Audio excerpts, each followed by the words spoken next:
What's up, everybody? It's Ty, the Bourbon Guy, and welcome to day 3 of the 25 days of whiskey. I appreciate you being here. If you have Eagle Rare, pour some up, drink some with me. If not, get your favorite pour, sit back, relax, and let's go through it together. So, day 3 is going to be Eagle Rare. Now, this bottle is one going along with the trends, right, of what I've been saying this whole time, following my bourbon journey. This bottle is the one that took my whiskey journey from here to here. So it's one that was the first bottle that I truly appreciated the whiskey that was in it. I don't want to say every week, that maybe sounds a little bad, but every so often, maybe, I would go to a liquor store and I would just try different whiskeys, right? So I'd buy a different bourbon or a different whiskey and I would try it.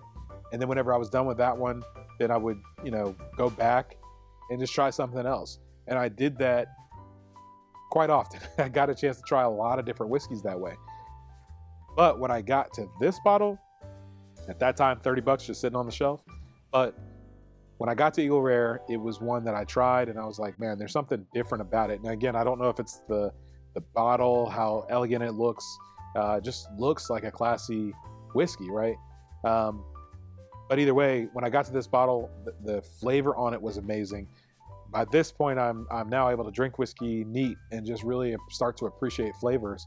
And I think had those other bourbons not come into play beforehand, I don't know that I would have really appreciated this. But at that point in my whiskey journey, I was able to drink whiskey neat and truly not necessarily pick out every note, but I was able to appreciate it. And the flavor on it was just crazy to me at that point. And a lot of people talked about Buffalo Trace. A lot of people still talk about Buffalo Trace.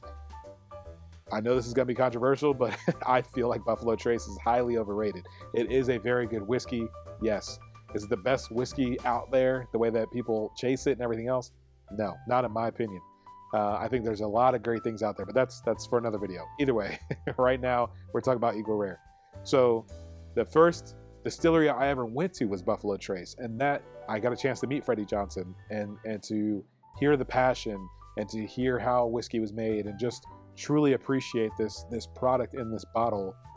It just opened my eyes to so much, and it made me say, like, I'm all in. And at the end of that tour, we did some tastings. Eagle Rare was one of them. I had no idea at that time that Buffalo Trace distilled Eagle Rare. I didn't know that anybody distilled other brands in general. I thought that's just kind of, they all come from their own distillery, just being naive to the whole thing. So when I realized this is part of the Buffalo Trace family, and man, Pappy's in here. I knew about Pappy, but I didn't know, same type of deal. Weller is here, man, that's really cool.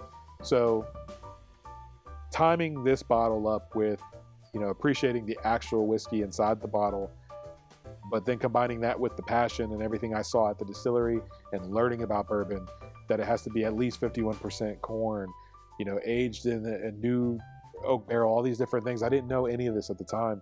And I remember coming back from that distillery tour, being at a bar, ordering Eagle Rare, and I remember talking to the bartender about how excited I was that I just learned the differences what's the difference between a whiskey and a bourbon.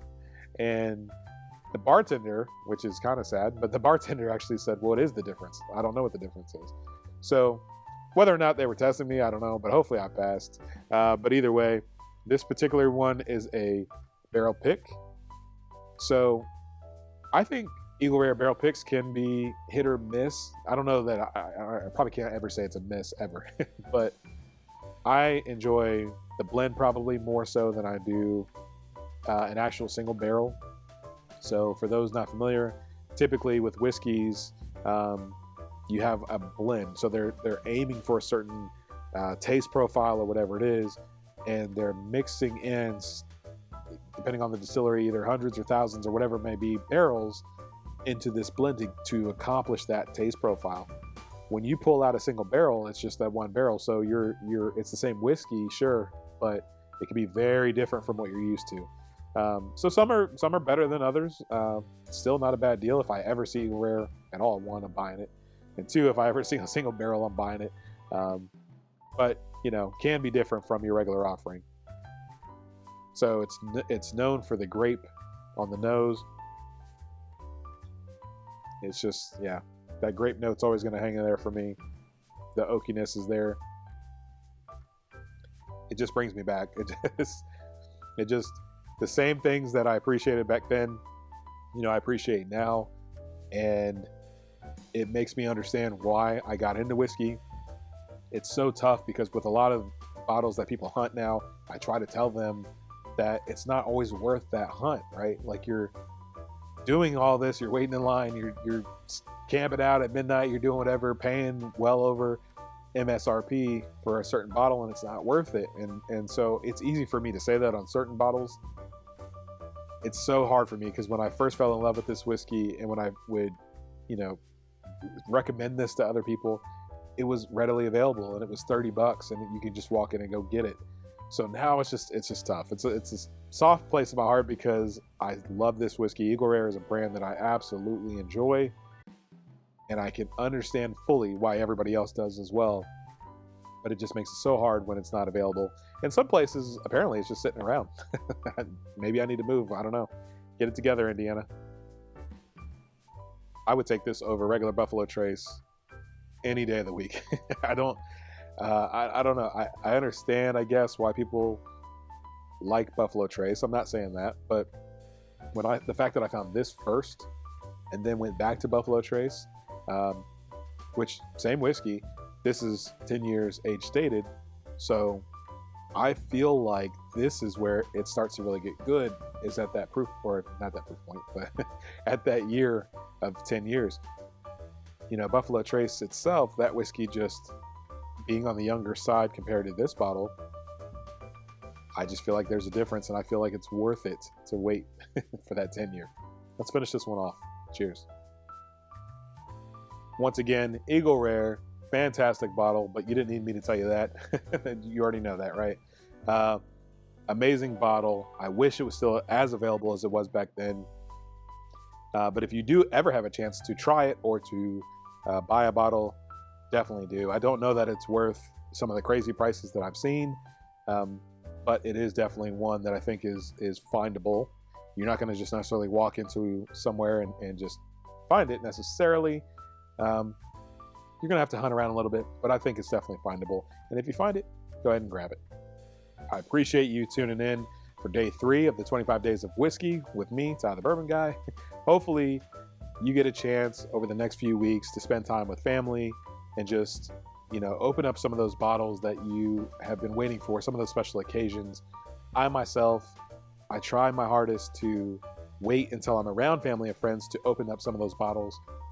That's when it's special to me. Some of the most rare bottles I have, I don't want to just open it when it's just me.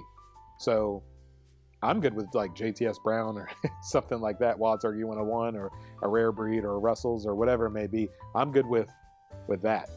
Some of those special bottles, I wait until I'm around family and friends to crack those open and to enjoy that whiskey with them. Maybe a whiskey they've always wanted to try and just never had the bottle, couldn't find it, whatever the case is. To me, that's when it matters the most.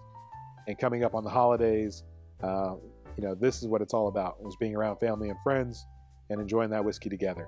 So I wish nothing but the best for you and your family and friends. Hopefully everybody will be able to enjoy these different whiskeys that I have on the next few days. But I'm definitely excited to bring it to you.